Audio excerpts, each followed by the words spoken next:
Welcome back, friends! Lost Scarf here, and it's time for the newest Kirby's Dreamcast. In this podcast, we go over talking about everything that has to do with Kirby, from the beginning to the present, and maybe future projects as they go. Definitely share this podcast with everyone you know that loves Kirby, because I'm going to cover everything, and there will be something about Kirby that you or your friends don't know. We also have a Twitter if you want to contact us.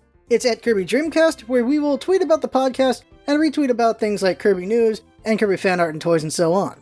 So let's talk about the news. There's a lot going on. Oh my god. Okay, so first up, we've passed 10,000 days since the birth of Kirby. It's an interesting one to celebrate, but still, Friday the 13th of September, that was Kirby's birthday in 10,000 years. Why did I say birthday? It's been 10,000 years since... 10,000 years. It's been 10,000 days since Kirby's been born. That's something special. Holy crap. Next news is that sadly, Kirby Cafe is closing the first week of October. It was a temporary cafe that was so popular that it ran for a year? That's pretty dang good. This is their second run. Hopefully we'll see a third run because I want to go. I definitely want to go to Japan. And yeah, definitely to see that. I want to go to the cafe. I want to go to HAL if I can actually check out HAL. I don't know if you're allowed to look at these buildings, like the developer buildings. I'd like to go there though. That'd be kind of cool for me. And the last news to mention is the father of Kirby. Masahiro Sakurai won a bunch of awards recently. He won the Ministry of Economy, Trade and Industry Award, the Best Sales Award, the Global Award for Japanese Product, and the Grand Award. That's the big one for that whole conference. And this was, of course, for Super Smash Bros. Ultimate. And when he accepted the Grand Award, he mentioned that the late legendary Satoru Iwata, one of the founding members of HAL themselves, asked him to bring Smash Bros. To Switch. That was his final mission from Iwata. Because at the time, if you didn't know, Iwata was the president of Nintendo, the Switch was his vision, and Sakurai was there with him from a long time ago. Sakurai was 19 when he was hired into HAL, if you didn't know that. And so, Sakurai has known Iwata his entire adult life, and this was his final mission before his passing. So that's why Sakurai put so much effort into Smash. Because not only is Smash his big thing, but also it was his final mission from Iwata. A man that in a lot of ways had to be his mentor, and someone just looking out for him for so many years. And that was a tearful moment for sure. One last bit of news to mention is that it is the 8th anniversary of Kirby's Mass Attack in the US. It came out on the 19th of September 2011, August 4th, 2011 for Japan. So that's pretty cool right there. I can't wait for us to cover that game, but it's going to be a long time until we get to that one. So with all the news out of the way, let's talk about today's episode, and it is episode 24 of Kirby Right Back at Ya, and that is titled Ninja Binge in the US, and the Japanese title, it is Visiting Ninja Benikage. So, funny thing about Benikage, his name is never dropped in the episode for the US version, which is silly, but now you know what his name is. So, he's this little guy the size of Kirby, who is a ninja dressed in red. I think the best way to picture it is, just picture Waddle Dee as a ninja, just dress up as a ninja, but instead of the little nubs, they've got arms and legs. That's the best way to put it. He's just like a little guy.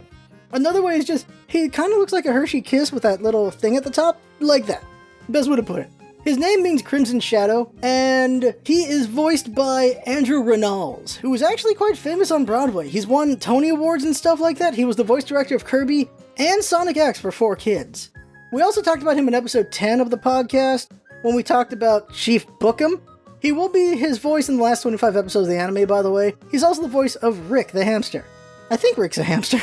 The Japanese version is voiced by Kumiko Watanabe, so a lady, who's best known for the voice of Shippo in Inuyasha, and is also the voice of Sergeant Keroro in Sergeant Frog, which is an anime that was around for 10 years, so if you like that anime, that's her. Fun fact to learn is while working on Inuyasha, she met and fell in love with Koji Sugitani, who is also known as Moroku, so Shippo and Moroku got married. Shippo and oh my god. Shippo and Moroku got married. So just headcanon that if you're a fan of Inuyasha. Just for fun. She was a voice actress since 1986, so she was 33 years as a voice actress. So she's been at it for a long time. She's actually still active today, so good for her. Her husband, not so much. He had a heart attack last year. So the episode... That's a bad way to go about it. So the episode starts at night. We see a figure sneaking around in the dark of Cappy Town, and they're searching for something. Interesting thing, the US version makes its music match the ninja's movements, while the Japanese one not so much. Eventually, the figure is in Professor Kirio's house and searching around. Finally, they find a scroll and grab it.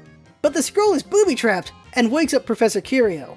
The figure jumps to escape with the scroll and accidentally headbutts a book stand and then falls, and the scroll comes out of their hand, and we see it roll to the ground, and then the lights turn on, and then the awesome opener. So here's what happens next. After the great opener, which is awesome as always, Kirby, Kirby, Kirby, we see everyone's at Professor Curio's shop that morning, and talking about the break-in. Chief Bookham asks why they'd want to try to steal a paper towel holder. Not the best US joke. And Tough grabs her from Chief Bookham asking what it is then, and Professor Curio says, well, it's not a paper towel holder, of course. And before anyone can get to that, Kirby immediately grabs the scroll from Tough and eats it, which is hilarious, because come on, Kirby. Chief Bookham quickly grabs Kirby and pulls it out of Kirby's mouth before he can swallow it and says no eating the evidence. Kirby's just eating things. It's just funny to me. So Professor Curio then explains it's a scroll that holds secrets of the ninjas. They all look at it together and has a bunch of writing and ninja symbols on it, and we see various ninja items in columns and red triangles under them.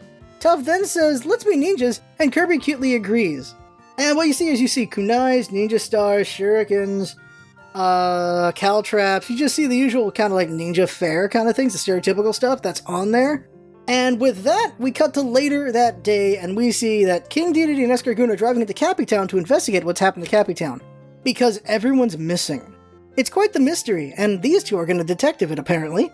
And when they get to town, they see that, yeah, there's nobody in town. What's going on? And then, bam, they get attacked with a bunch of shurikens. And kids dressed as ninjas run by, and of course, the two get annoyed, and then more kids dressed as ninjas throw shurikens at them. It's like, what the heck? And then we see the kids throwing shurikens at each other, and they're all having fun being ninjas.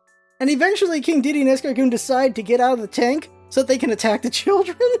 So one of the kids throws out caltraps, and Escargoon and King Dedede step on them, and they start dancing around from the pain of it. So they have cardboard shurikens, but the caltraps are spiky, so it does actual damage, I guess. But then we see all the adults are also dressed up as ninjas. We see the mayor dressed up as a ninja. We see Melman the mailman as a ninja. And they're like, we didn't know you were quite the dancers, and that's pretty funny there. We see Chief Bookham. Everyone's a ninja. It's just the funniest thing to see everyone as a ninja. Interesting thing though, the US version, clear voice. Japanese version, their mouths are covered by the ninja outfits, so their voices are muffled as well. So nice detail in the Japanese version there. So then Escargoon learns about the break-in at Curio's place from Chief Bookham, and then we see Gengu, the toy shop owner, is the one making all the ninja supplies and the ninja gear. King Dedede decides to buy an imitation scroll that looks like Professor Curio's and tells Escargoon he's got an idea. Escargoon's like, is it nasty? Because of course that's what he's thinking about. They then drive off and we see Tough's usual kid crew and Kirby dressed up as ninjas, and they get hit with the tank's smoke. And so that gets their attention. We next see King Dedede at Professor Curio's shop, and the king wants to see the real ninja scroll. So he shows them, of course, the real ninja scroll, and during this, the kids are watching from the outside, and then we see a real ninja is hanging from the ceiling, watching as well. Escargoon says he hears the ice cream man outside, which makes Professor Curio look away from his ninja scroll, he's like, oh hey! And King Dedede switches the scrolls. The kids point out that King Dedede switched the scrolls, but King Dedede ignores them and just leaves with the scroll, which, you know, sucks to be Professor Curio, he can't stop the king, so he just stands there defeated. While everyone's looking out at King Dedede in the tank as he drives away, the ninja falls to the ground on his back, gets up, and then sneaks away through the back before Professor Curio can notice. Those ninjas got some sneaking skills. The two villains are happy about the steal and plan on making themselves ninjas. That's what they say as they drive away. And we quick cut to Tiff watching King Dedede and Escargoon have a ninja battle where they throw smoke bombs and shurikens at each other. Unfortunately, the US version cuts this short, and it's a lot longer than the Japanese version, and we see Tiff react to it a lot more. They also almost hit Tiff with shurikens as well. But we just see King Dedede and Escargoon just throwing shurikens, throwing smoke bombs at each other, just trying to get each other, just having a ninja duel, which is kind of funny. And the longer version is just more of them smack talking while also trying to get each other. And also more of Tiff just going like, what the heck? Tiff can't believe everyone's getting into ninjas since ninjas no longer exist. But Meta Knight corrects Tiff, saying that ninjas still exist. He then flashes back to when he fought along many other ninjas during the war with Nightmare Enterprises. He then recounts that at least one ninja still lives. This ninja betrayed those Star Warriors to serve Nightmare Enterprises. In the flashback, we see the ninja riding a big badass dragon, by the way, and we never see a dragon in the anime ever again, unfortunately. That would have been cool to see. But there's a moment they show where Meta Knight gets stabbed in the foot with a kunai from that ninja. So Meta Knight had some trouble with this guy.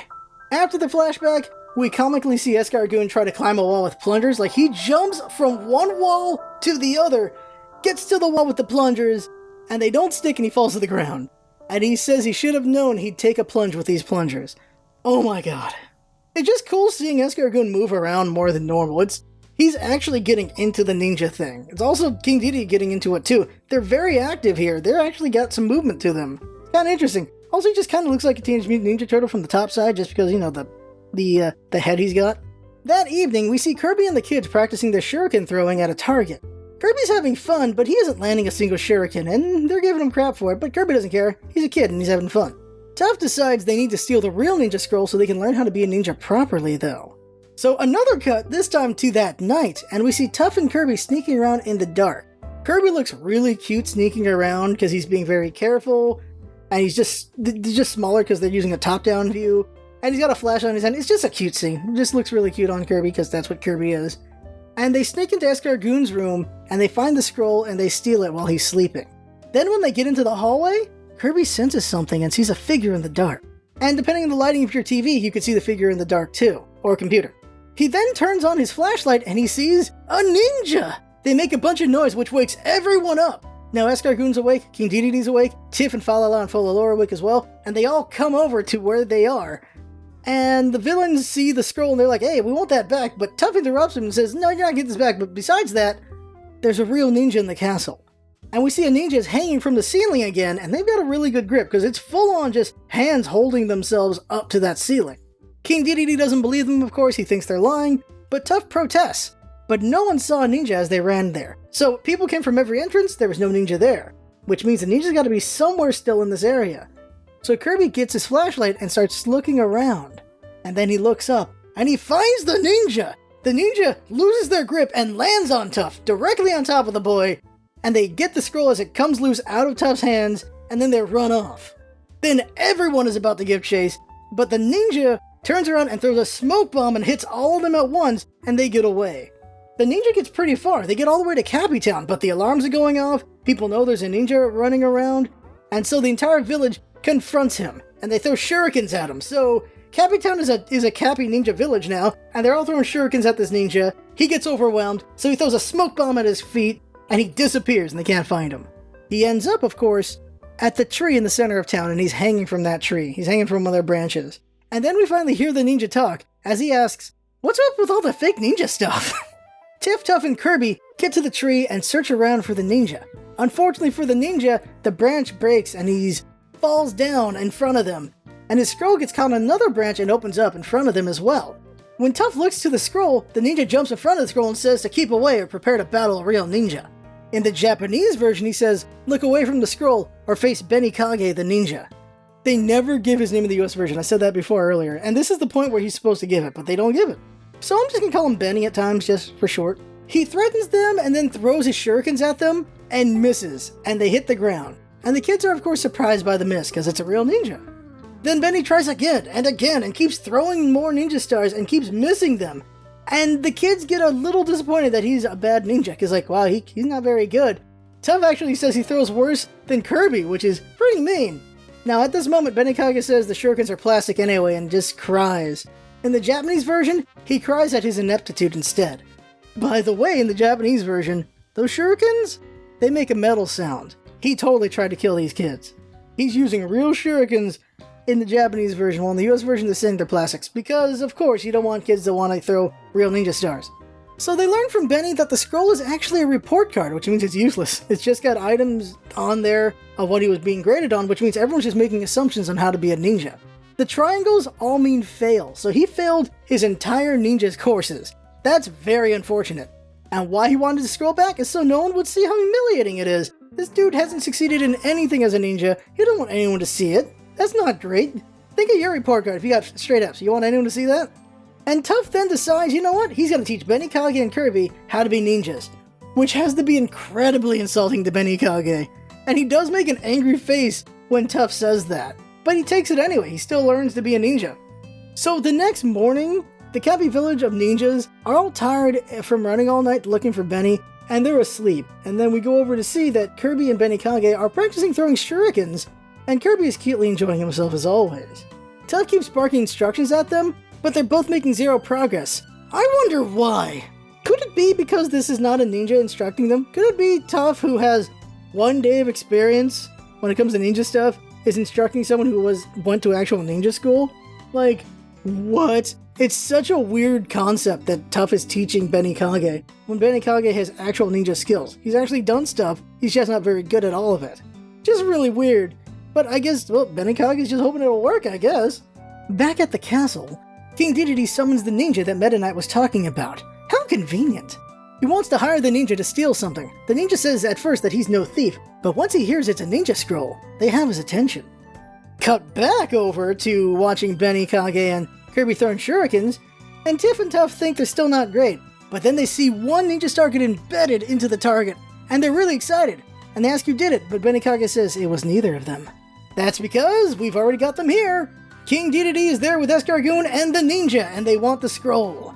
Tiff and Tough laugh it off since it's actually not an important scroll, but a report card. But the ninja still wants it anyway because he doesn't believe them.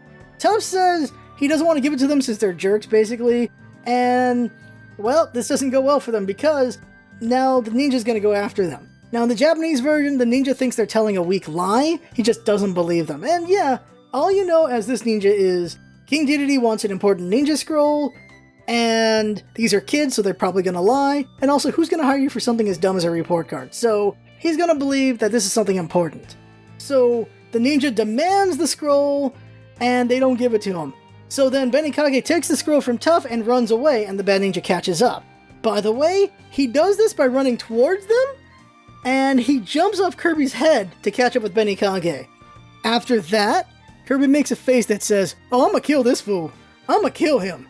Kirby makes that face. He's like, oh, he did not just step on my head. Kirby is not happy about it.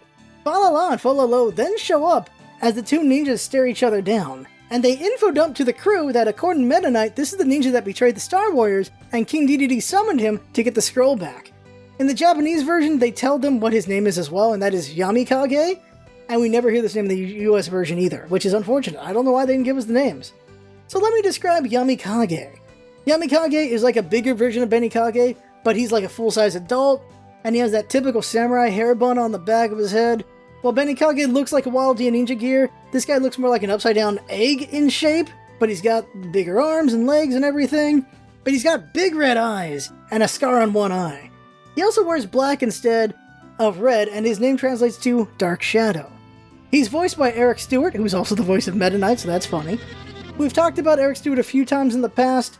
Refer to episode 3 for the full lowdown on who Eric Stewart is, but I'll mention right now that he's the voice of Meta and the Knight, and he was the voice director of Pokemon for the first 6 seasons, and that's enough to tell you. Now, the Japanese voice is Isshin Chiba, who is best known as the voice of Jin Kazama in the Tekken series, and he's been active since 1990, but that's a lot of extras and minor characters, so you'll mostly just know him as Jin Kazama for like the last 30 years. He's been in it for 30 years and that's it. Not to diminish, he's been very active, it's just Jin Kazama's all he's known for.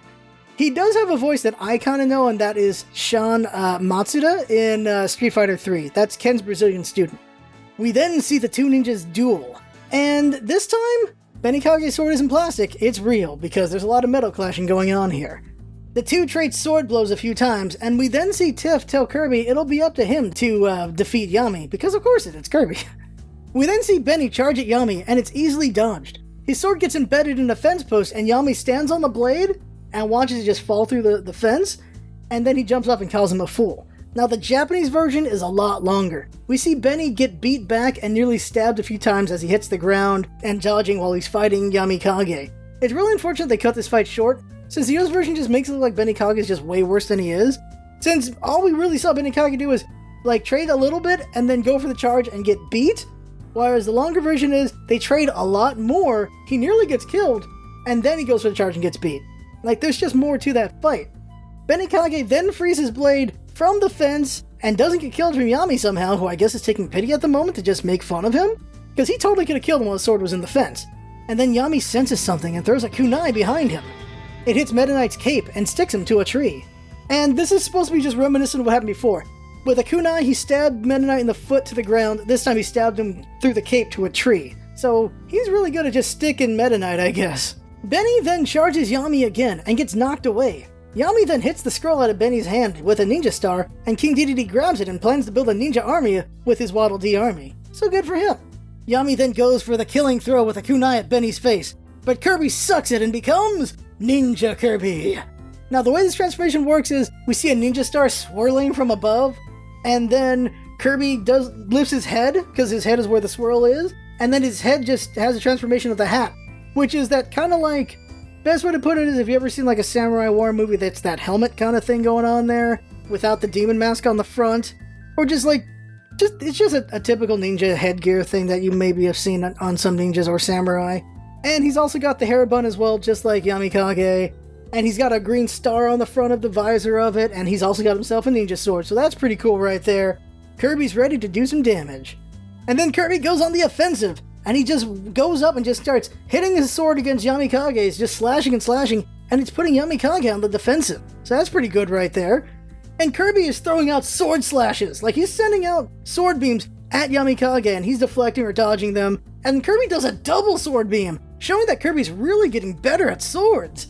But then Yamikage answers back with a wind attack of his own, and this makes Kirby stop because it's just a strong wind gust, and then he hits him with another wind gust, which knocks Kirby back.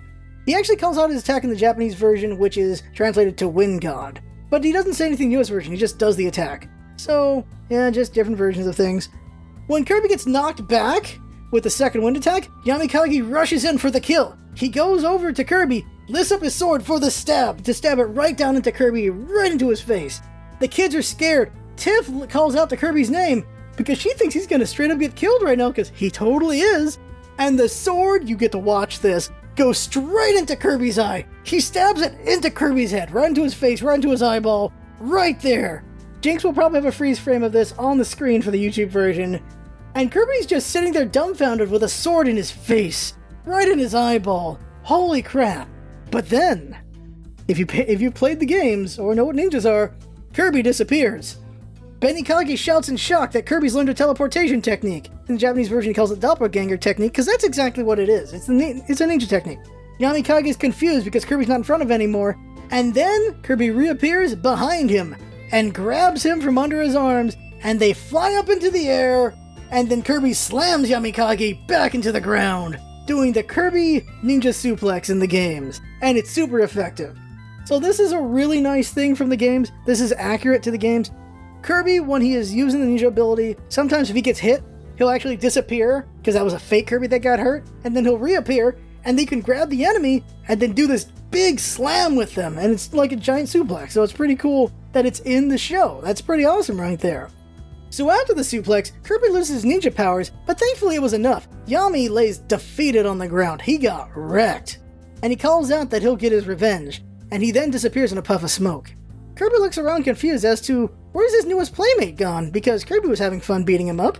And King Dedede and Escargoon comment that the ninja was a coward, and then they drive away because they think they have won. They're like, you should wear yellow.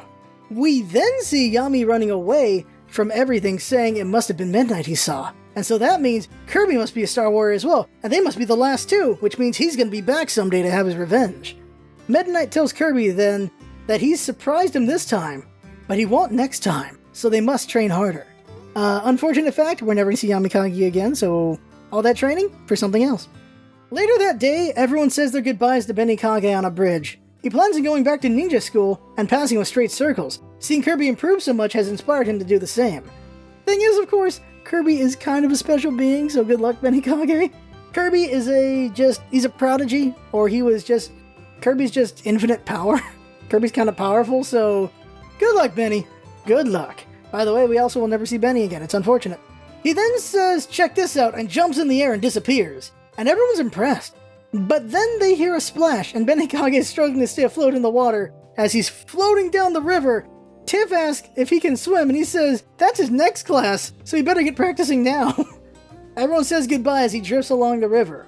And in the Japanese version, he says he doesn't know how to swim, so he's learning at this moment, so yeah, he's trying to just play that off. And as Kirby waves goodbye, the usual star outro flies around like a ninja star and then lands on Kirby. The end. Like I said a minute ago, we just never see Benikage and Yamikage again, which is too bad because this was an interesting plotline. Also because Ninja Kirby. Like, a former Star Warrior who killed a bunch of Star Warriors because he betrayed them for Nightmare Enterprises. Some revenge right there for Meta Knight. Kirby getting to fight a ninja again. Benikage showing that he has become a better ninja. All that stuff we're never going to see, and that's just really unfortunate. That is really unfortunate. There are some episodes in this show that are going to come up that are not as good as the prospect of a ninja episode. It's just really too bad. I really like this episode. By the way, the music's pretty good in both versions of the ninja fight. I like that a lot. Sometimes, I feel like the US version paid a lot more attention to what was going on with the show when they did their music, while the Japanese version, they just didn't, which is unfortunate. They're like, we'll just put some fanciful music right here. It's very unfortunate. So that is everything that has to do with this episode. I guess they cut the fight short for time, but come on, the fights are great in the show. I wish it was longer. But next episode is going to be about episode 25 of Kirby Right Back at You. That is a fourth through this anime. We've been doing this podcast for over a year. Holy crap. And the 25th episode has to do with Escargoon's mother, and Kirby being the bestest, most sweetest boy. It is a very cute episode with some action and entertainment, but it's mostly Kirby being really cute with Escargoon's sweet mother. So I can't wait to talk about that episode. Also coming up soonish will be the next Kirby video game episode, which will be covering Kirby's Dream Course. That game is actually a lot longer than I thought. And here's the thing about it I want to mention real quick. Kirby's Dream Course. If you played it way back when and you beat it and everything, if you didn't know this, if you got gold medals and everything, you got double the courses. There were bonus courses. A bonus course for every course in that game. So the game was twice as long as you thought if you never got full gold. I never did as a kid. So, oh man, there's so much content to play for this game. So look forward to that eventually as well. And again, please share the podcast if you can. I'm going to be covering everything that has to do with Kirby, and I like talking about Kirby with other Kirby enthusiasts. So come on, share me around. And so that right there is the newest Kirby's Dreamcast. I had fun talking, and I hope you had fun watching and or listening. And that's what it's all about, isn't it? Having fun. Thanks for coming by, and see you next time.